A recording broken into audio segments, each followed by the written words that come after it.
Ito, magandang hapon. Ito, may binigay na naman sa akin na mga backbone ng manok.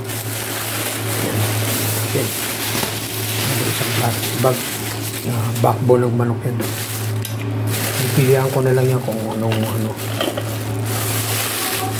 Yan, buksan natin kung ano to.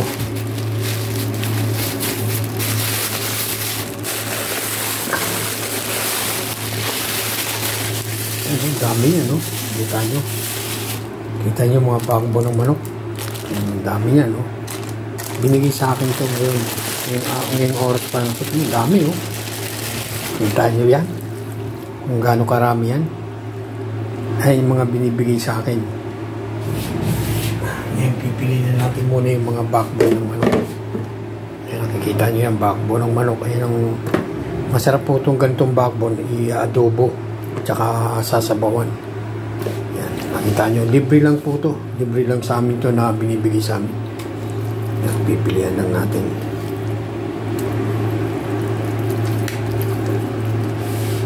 Ito yung mga ganitong pet ng manok. Inatanggal ko po to. Tapos binababad ko sa kalamansi toyo. Yan, piniprito ko yan. Yan ang mga backbone. Dami yan. Yan. Pinipili ko lang po yung mga backbone ng manok. Lahat. Yan. Pag-iwa-hiwalayin po natin lahat yan. Backbone tsaka yung mga fuel. Yung fuel ng manok. Yan. Kinukuha ko muna yung mga backbone lahat yan. Kung gaano karami yan. Sa atin o, mahal na ho yan. Mahal kung bibili sa Pilipinas to. Ito kasi hindi nila sa mga ulam namin, tinatanggal nila sa ulam namin to. Pag nagluluto yung mga kusinero, tinatanggal yan. Kaya ako, kinukuha ko yan. Yan.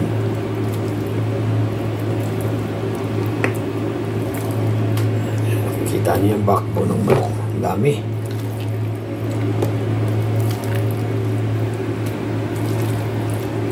Ang dami niya, no? Iba-iba. May mga puwet. Yung mga ganito yung nakita nyo ito, tinatanggal ko lang ito. Ito lang kinukuha ko dyan, yung ganito. Sinasaog ko po sa gulay yan. Mamaya pakikita ako sa inyo yung bugod-bugod na niya. Naka-prepare na po yan lahat.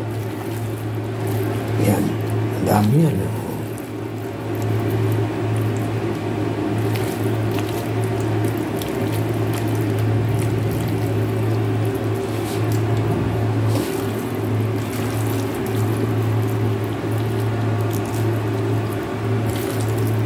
Yung nakuha kong backbone, isang plangganita ng ano yan, oh, yan, oh. Isang plangganita yung nakuha kong backbone ng manok. Diba, masarap yung ganyan. Ito naman, oh, pipiliin ko, pakikita ko rin sa inyo mamaya. Ayan, oh, ito na po, napagbukod-bukod ko na po kung nakikita nyo. Ito po yung nakita nyo yung backbone ng manok, yung mga backbone yan. At ito naman yung dulo ng pakpak ng manok. Tinatanggal ko po yung pinakadulo na yan. Ito lang ang kinukuha ko niyan. Ito partin to. Ang kinukuha ko lang niya sa dulo ng manok. Yan, nakita nyo. Tapos ito naman yung balat ng manok. Yan, mga balat. Ginagawa ko ng mga luto, chicharon. Chinichicharon ko po yan. Ay, nugasan ko maigi. Pinakukuluan ko maigi. Yung pinagkuluan yan, tinatapon ko ng manok. Tapos, ito po na yung pinaka-puwet ng manok na kung nakikita nyo. Yan. Pinaka-puwet ng manok. Tatanggalin ko naman po itong dulon to. Ito, tinatanggal ko yan. Tapos, bababad ko yan sa toyo, lemon, tsaka paminta, bawang yan. Binababad ko yan dun. Yan. Ito, binababad ko po ito. Ito man ang madalas kong gawin po rito sa backbone ng manok. Inaano ko po ito. Kundi adobo, tinola. Tinitinola ko yan.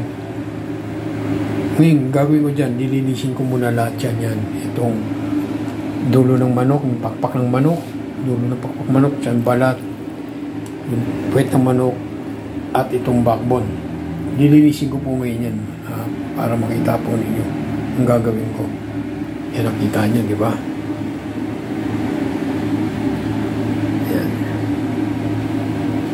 Sa atin malang benta nito, malang kilo nito, tsaka to. Ito malang kilo rin nito. Lahat, ultimo to, binibili sa Pilipinas dito. Tinatapon lang nila. Kaya kinukuha ko yan sa kusina. Galing po sa kusina yan kinuha ko. Tinawagan ako para kunin lang ito. Yan po, nakikita niyo na po yung mga yung pinagtabasan ng manok yan. Yan ang pinagtabasan ng manok. Yan po yung puwet ng manok. Tsaka yung balat ng manok. Nahugasan ko na po yan. Yan. Malinis na po siya. Wala na po yung pinakadulo niya. Ganyan. Tinanggal ko na lahat.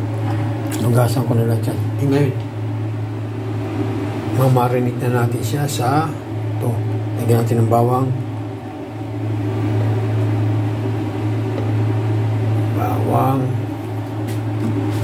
Tsaka paminta.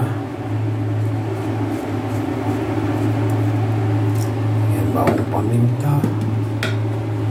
Lagyan natin siya ng asin. Hindi po toyo lalagay ko, asin lang. Hindi ako ganun toyo. Tapos ito lemon, lalagyan po natin ng lemon.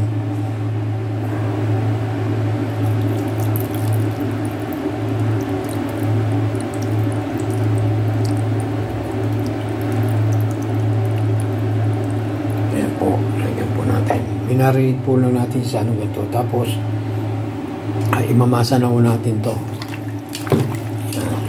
Malinis po kami ko. Dahil ako naghuhugas po ako ng kamay. Tapos ito, isasama ko na rin itong balat. Isasama ko na rin sa pagkakamarinate niya. Yung balat. Bababad ko siya ng mga isang araw. Kaya lang ko, dahil gagawin ko naman siyang chicharcha, ipiprito ko siya. Hindi ko naman siya lalagyan ng toyo. Doon ko lang po siya mamarinate. Alam nyo, dito kasi ako nag-ano sa loob ng dahil bawal kami magluto. Patagulan kasi itong pagluluto namin. Hindi kami pwede magluto ng makikita ng mga ibang lahi dahil nagsusumbong sa opisina yan. Yan, marinate na po natin. Ngayon, tatakpan na po natin siya. Yan, tapos na po natin marinate yan. Tatakpan na po natin. Yung marinate natin siya ng isang araw. Bababad natin.